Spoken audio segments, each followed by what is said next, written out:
सुहाने ख्वाब डूब गए। लीबिया और यूनान के बाद एक और बड़ा कश्ती हादसा, 40 पाकिस्तानियों समेत 50 तारकीन वतन हलाक। खबर एजेंसी के मुताबिक कश्ती मौरितानिया से गैर कानूनी स्पेन जा रही थी। मराकश के समुद्री हदूद में कश्ती उलटी, 36 अफराद को बचा लिया गया। कश्ती में 66 पाकिस्तानियों समेत 86 अफराद सवार थे। जहां भाग पाकिस्तानी 4 माह कबल यूरोप के लिए रवाना हुए थे। 2 जनवरी को कश्ती स्पेन के लिए रवाना हुई, जिसके बाद आज अफसोसनाक हादसे की इत्तला मिली।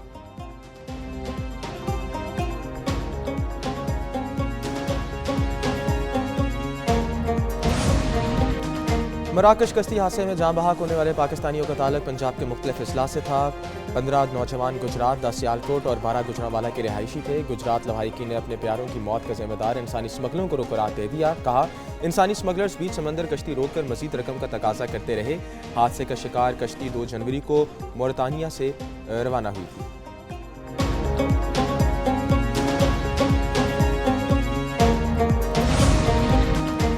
कश्ती हादसे में 2 पाकिस्तानियों की शनाख्त हो गई। इनके अहल खाना ने राब्ता किया है। मराकश में कायम मुकाम पाकिस्तानी सफीर राबिया कसूरी का कहना है, जस्ते खाकी वापस भिजवाने में 5 से 6 रोज़ लगेंगे। मराकश हुकाम की फहरिस्त में हमारे सिस्टम से तस्दीक नहीं हो रही।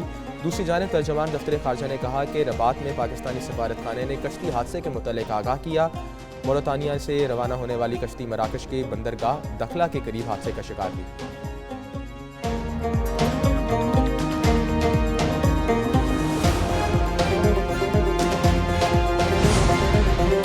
सदर और वज़ीर आज़म का कश्ती हादसे में कीमती जान नुकसान पर इजहार अफसोस। सदर आसिफ अली जरदारी ने इंसानी स्मगलिंग की रोकथाम के लिए मौसर इक़दामात पर जोर दिया। वज़ीर आज़म शहबाज शरीफ ने कश्ती हादसे पर मुतल्लिका हुकाम से रिपोर्ट तलब कर ली। कहा, इंसानी स्मगलिंग में मुलव्वस अफराद के खिलाफ सख्त कार्रवाई होगी।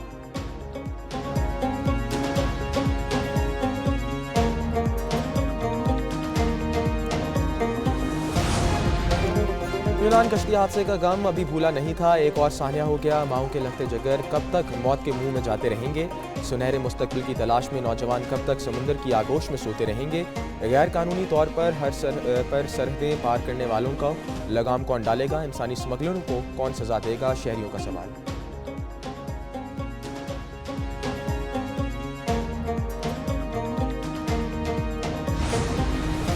190 मिलियन पाउंड रेफरेंस का फैसला आज सुनाया जाएगा। एहतसाब अदालत के जज नासिर जावेद राना दिन 11:30 बजे महफूज फैसला सुनाएंगे। अदालत की जानिब से बानी PTI के वकील को आगाह कर दिया गया।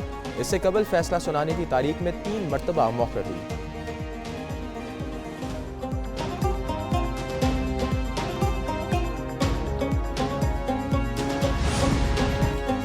करप्शन पर कोई NRO नहीं मिलेगा। 190 मिलियन पाउंड का मेगा करप्शन स्कैंडल है। PTI को चैलेंज है, अपने ही बानी का जरिया मौश बता दें। वज़ीर इत्तलात अताउल्लाह तारिक की न्यूज़ कॉन्फ्रेंस बोले, अगर पैसा जब्त शुदा नहीं था तो नेशनल क्राइम एजेंसी ने पाकिस्तान के हवाले क्यों किया।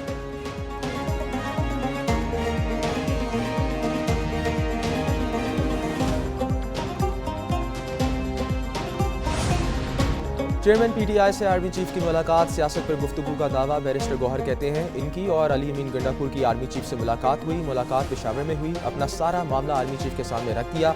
दूसरी जानिब से मुस्बत पेशरफ्त हुई है। बानी PTI ने इनकी आर्मी चीफ से मुलाकात को खुशाइंद करार दिया।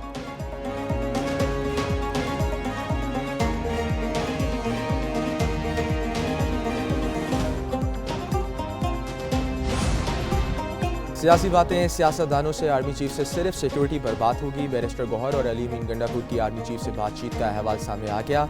ज़राए के मुताबिक बातचीत को सियाको सबाक से हटकर पेश किया गया। सिक्योरिटी मामलात पर बातचीत को सियासी रंग देने की कोशिश की गई। बैरिस्टर गौहर ने आर्मी चीफ से सियासी मामलात पर बात करने की कोशिश की। इनको बता दिया गया कि सियासी मामलात पर बात सियासतदानों से करें।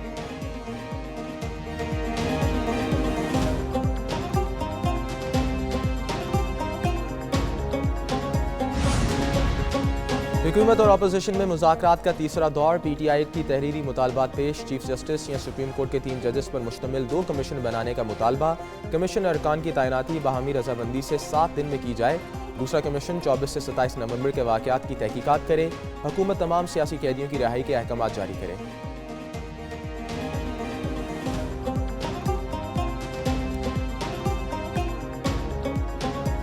जैसे मुझे leader of the opposition Omar Ayub साहब ने और असद कैसर साहब ने राब्ता किया, मैंने कुछ घंटे में को वापस रिस्पॉन्ड किया और फिर मैंने गवर्नमेंट को उनका मौक़िफ़ कन्वे कर दिया था और फिर गवर्नमेंट ने उनकी मीटिंग जो फैसिलिटेट करनी थी। स्पीकर को मुज़ाकरात दुरुस्त सिमत में जाते नजर आने लगे। एयाज सादिक कहते हैं हुकूमत और अपोजिशन की तीसरी मीटिंग खुशगवार माहौल में हुई।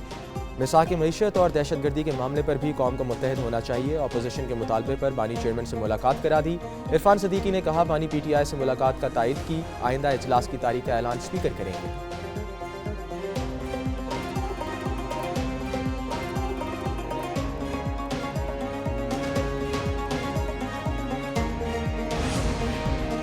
अपोजिशन से मुज़ाकरात का तीसरा दौर, क्या हुकूमत की तरफ से नो मोर? वज़ीर आज़म के मशीर राना सनाउल्लाह कहते हैं PTI का चार्टर ऑफ डिमांड झूठ के सिवा कुछ नहीं, कोई जवाब बनता ही नहीं। किसी सियासी मुकदमे का हवाला नहीं दिया, ना लापता अफराद की कोई फहरिस्त। अपोजिशन मैंडेट वापसी के मुतालबे से पीछे हट गई। मुतालबात का मौसर और हतमी जवाब देंगे।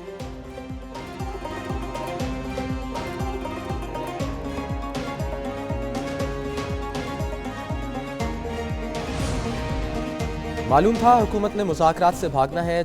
छोटा दौर जुडिशल कमीशन बनाने की हुकूमती यकीन दहानी पर होगी। अपोजिशन रहनुमा हामिद रजा कहते हैं पहले दिन से कह रहे हैं कि हुकूमत के पास कोई इख्तियार नहीं। सियासी असीरों में बानी PTI का नाम सर फहरिस्त है। इनकी रिहाई के लिए एग्जेक्टिव ऑर्डर नहीं चाहिए। वो मुकदमात का सामना करने के बाद रिहा होंगे।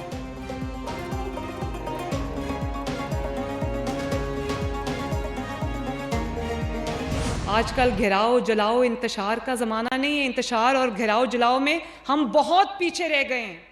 दुनिया आगे निकल गई है। चाइना में गई, मैंने वहाँ देखा कि आर्टिफिशियल इंटेलिजेंस क्लास 5 से पढ़ा रहे हैं बच्चों को। और हम क्या पढ़ा रहे हैं बच्चों को कि पुलिस वालों की खोपड़ियाँ तोड़ दो, पॉइंट ब्लैंक रेंज से गोली मार दो। नौजवान सोशल मीडिया पर प्रोपेगेंडा मुहिम का हिस्सा ना बने। वज़ीर आला मरीम नवाज का फैसलाबाद में खिताब। बोली तशद्दुद पर उकसाने वाले नौजवानों को क्या पैगाम दे रहे हैं। इन्होंने कैदोबंद की सोबतें बर्दाश्त की लेकिन इंतकामी सियासत नहीं की। वज़ीर आला पंजाब ने लैपटॉप स्कीम का इफ्तिताह कर दिया। स्कॉलरशिप स्कीम के तहत चेक भी तकसीम किए।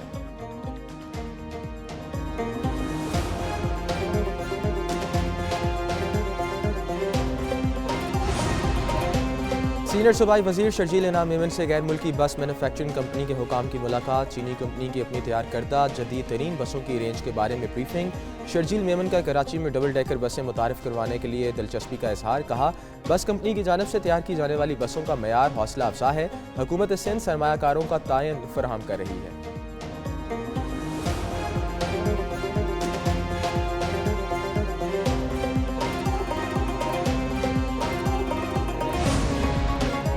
सिक्योरिटी फोर्सेस की वादी तीरा में इंटेलिजेंस बेस्ड ऑपरेशन। 14 दिसंबर से अब तक 22 खारजी हलाक, 18 जख्मी हुए। ISPR के मुताबिक इलाके में अमन की बहाली और खारिज के खात्मे तक ऑपरेशन जारी रहेंगे। वज़ीर आज़म की दहशतगर्दों के खिलाफ इंटेलिजेंस बेस्ड ऑपरेशन पर सिक्योरिटी फोर्सेस की बेज़राई।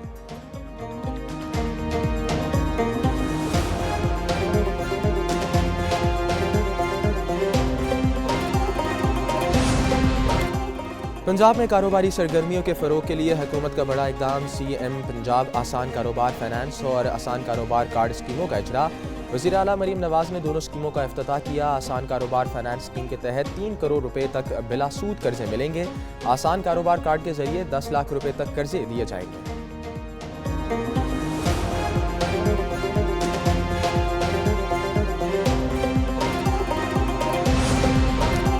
गोशवारे जमा न कराने वाले सैनिटर्स और अरकान असम्बली की रुकनीत मुअत्तल। इलेक्शन कमीशन ने मजमूई तौर पर 139 अरकान की रुकनीत मुअत्तल की। गोशवारे जमा कराने तक असम्बलियों की कार्रवाई में हिस्सा नहीं ले सकेंगे।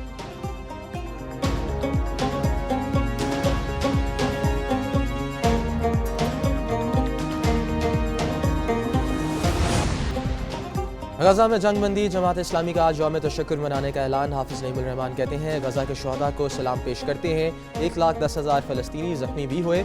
इसराइल ने नस्ल कशी की लेकिन हमास को तोड़ा नहीं जा सका।